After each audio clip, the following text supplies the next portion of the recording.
noite, comissão jogadora dessa linda festa, que é o Festival de Quadrilhas Interestadual da cidade de Itapuí. Autoridades presentes, excelentíssimo prefeito irmão Edilson, a todos que vieram participar dessa festa, o nosso boa noite. E boa noite todo especial a esse público maravilhoso, presente aqui mais uma vez nessa linda festa. É com enorme prazer que viemos mais uma vez a esta arena para dançar, cantar e retratar as tradições culturais do nosso país. Este ano, viemos falar das regiões Norte e Nordeste, que promovem as maiores festas do mês de junho.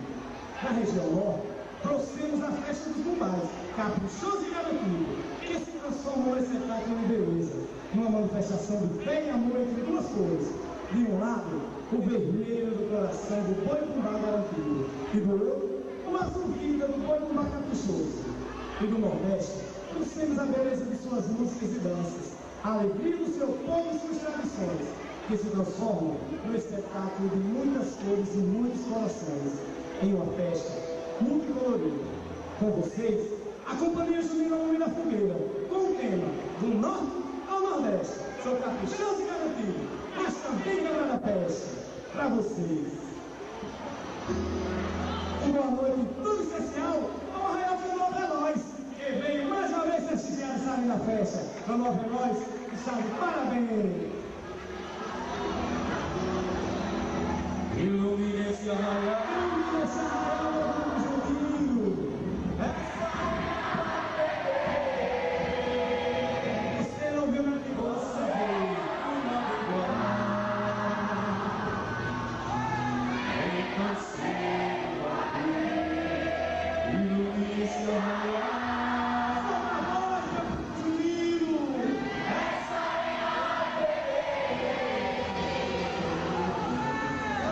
Você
essa coisa que nós sabemos que vamos fazer mais uma vez.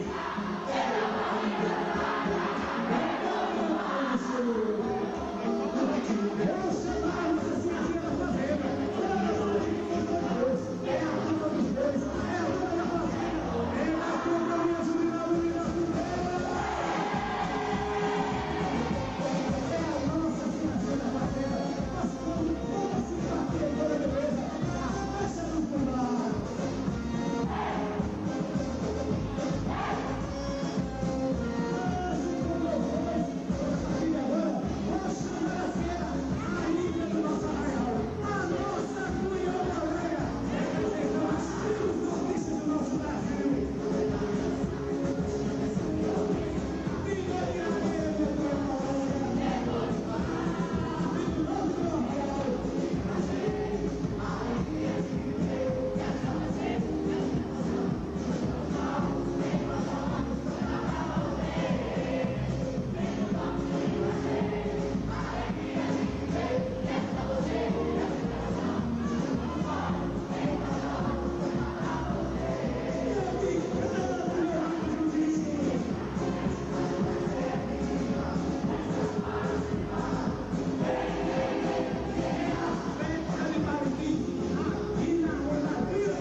desejamos saúde e força e paz. Nós somos a Companhia Junina da Fogueira, garantindo o que diz e caprichando no que faz. É a hora da nossa despedida. Mas antes, vamos agradecer esse público que veio prestigiar mais uma vez essa festa linda. Nosso prefeito, irmão Edilson, parabéns. Não tem a ver. Comissão Julgadora, é a hora da nossa despedida. Vamos nos despedir em alta classe. Essa despedida é especialmente para vocês.